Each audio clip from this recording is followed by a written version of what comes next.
Welcome to Monday's Moment, where we are seeing God in everyday life.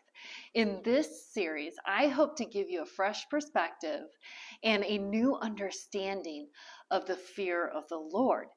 In our previous moment, I explained that the fear of the Lord is an aspect or a part of the Holy Spirit, which is already in us. If I had to explain the fear of the Lord in one sentence, I would explain it as this. Fear of the Lord is a heart attitude that is of the Spirit, which enables and empowers us to obey God. Now, immediately when I say any words like obedience and submission, I guarantee you that you have this very Western perspective of hierarchy and power over. You see God as an authority up on high, giving commands as to which all of his servants have to obey. And that's a valid perspective, but I want to illustrate another aspect of God, and is that he condescends, which means he comes to our level and calls us his friend. You see, a friend tells his friend intimate details. There's a relationship there. So this context of obedience, it's within the context of an intimate relationship. He calls us his friends because he tells us what he's doing. He gives us privy to his plan. He gives us insight, and that's why he calls us his friend and not his servant.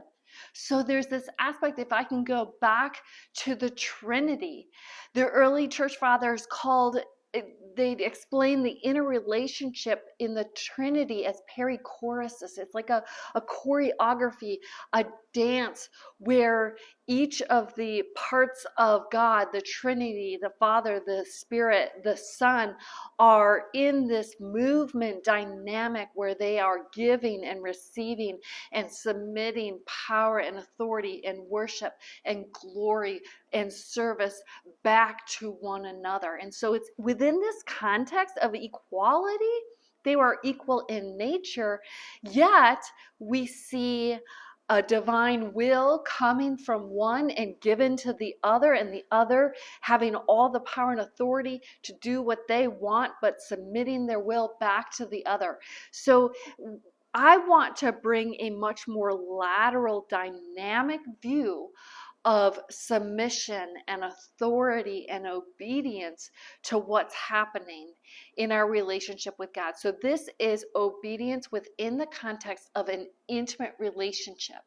And by very definition of the fear of the Lord being part of God's Spirit, the prophets prophesied that God would place his Spirit in us to give us the power and the authority to walk out our life in everyday life with God.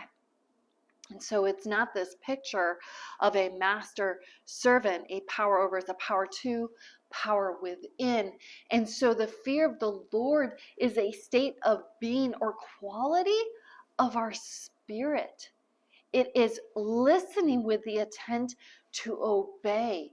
It's a position of our heart of submission that actually comes from God himself, by proxy of his Spirit in us, the presence of his Spirit within our being.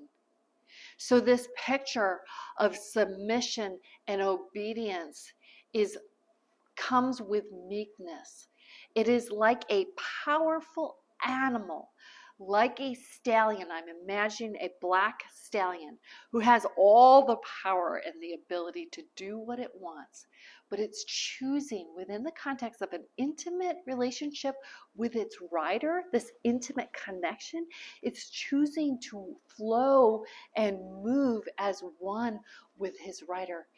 The powerful animal is choosing. That is meekness, using our power and authority that's been given to us to choose to obey. And that is only by the power of the Holy Spirit. And so the fear of the Lord is a position of trust. Going through life, learning to trust God and to walk in his ways as a steady moving train, enjoying the ride.